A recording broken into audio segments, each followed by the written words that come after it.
Welcome to Legacy Lounge, the podcast where you'll discover how to lead with purpose and build a legacy that matters. So if you're ready to step into your full potential, show up authentically for yourself and others, and create a lasting impact on the world, you're in the right place. Let's begin.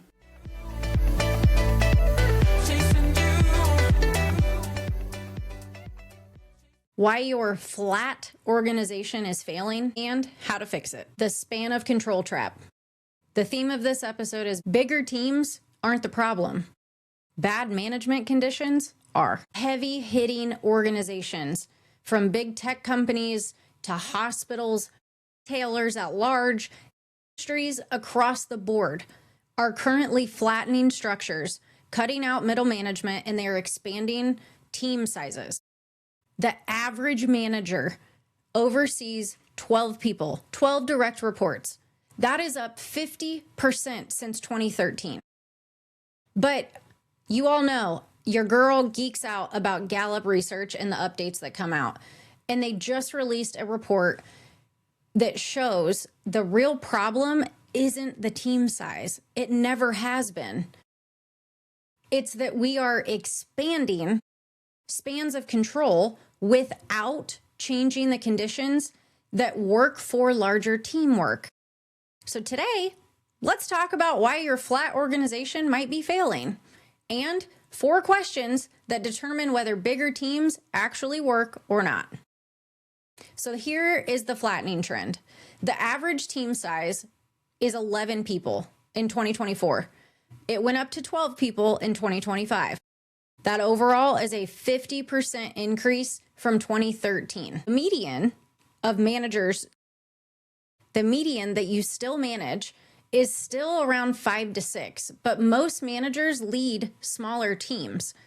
13% of managers now oversee 25 plus people. The great flattening is happening. A minority of very large teams are pulling that average up. Most managers still lead small teams, but those who don't, they are drowning. So here's 4 questions that actually really matter. In this research, Gallup studied 92,000 people, over 92,000 people across 104 different organizations. And what determines if larger teams work or not was based on these 4 questions. So the first question that they asked is, how engaged is the team? Small and medium teams, anywhere from 4 to 19 people, high engagement equals higher productivity and lower turnover. Larger teams are considered 20 plus people. That engagement matters to the max. But the relationship to productivity varies by industry. Services, healthcare, transportation, engagement still drives productivity in large teams. Across other industries, it's still inconsistent. Some large engaged teams thrive, others crumble. What this means is that team size only works if the engagement is there. And for very large teams, industry context matters.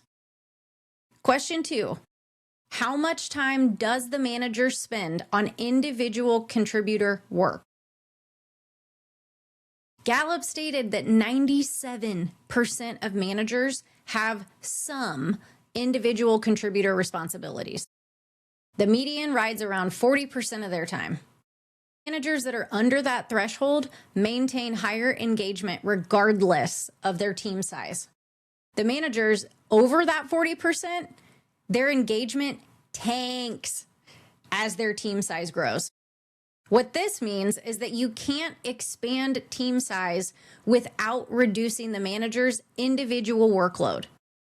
Player and coaches struggle with large teams. Question 3, does the manager have the right talent? Gallup identified 5 key manager traits: motivation, work style, initiation, collaboration, and thought process. High talent managers stay engaged even when they operate over 25 plus direct reports, and the workload maintains heavy. Low and medium talent managers, their engagement drops as team size grows. What that tells me is that manager talent trumps the span of control. But you have to select your talent. What this tells me is that your manager talent will always override the span of control that they have. But you, as a leader and a manager of others, have to select for talent and not just promote based on performance. Question 4 was, do managers give meaningful feedback weekly? Only 16% of employees stated that their last conversation with their manager was extremely meaningful. But here's the kicker. When managers do provide meaningful feedback routinely, meaning a weekly basis, 70% of those employees become engaged regardless of the team size.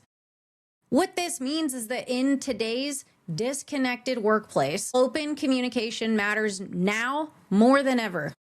And it matters more than the number of direct reports that you have. The magnetic leadership connection here is massive, and I want to help connect some of these dots. Magnetic leadership and the dinner table conversation have to come together for leaders everywhere. I ask this in a lot of episodes, so of course I'm going to ask it again. When your team goes home tonight, what are they saying about you as their leader?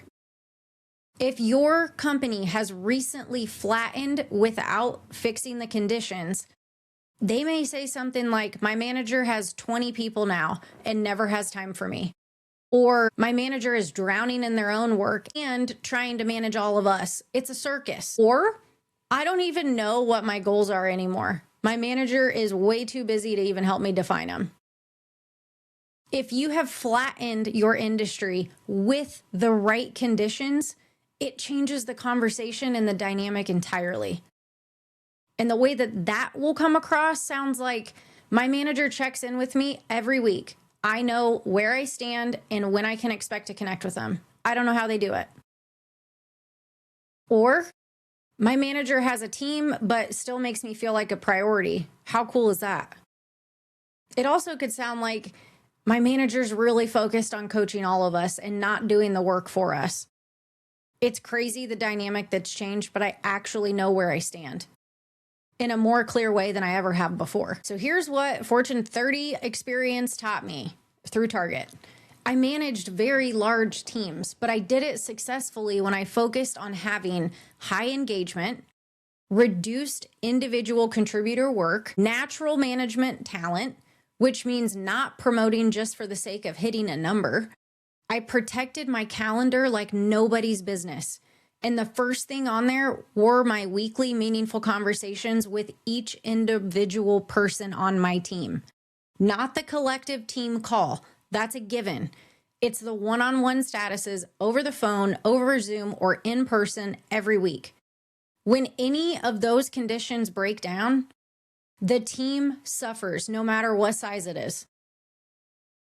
The questions that leaders should be asking before flattening any further and just going along with the motions are, do we know which managers have talent themselves in order to lead larger teams?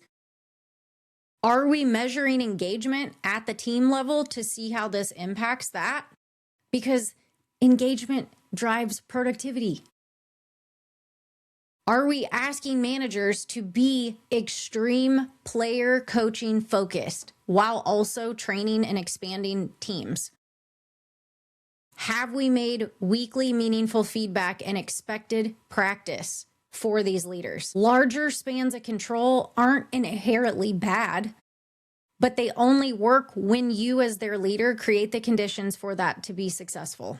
Otherwise, you're not even creating efficiency. If anything, you are creating and enabling more inefficiencies. You're creating burnt out, disengaged, and high turnover across teams. So my challenge is, if your company is part of this flattening restructure, and if your position expands over the team size that you now run, ask yourself those 4 questions first. If you can't answer yes to all of them, short-term savings will cost you long-term performance. I guarantee it. The full Gallup research report will be in the show notes for you to check it out if you're interested in learning more. And until next week, I'm Brin'na Rollins-Williams. Keep leading with impact, purpose, and integrity.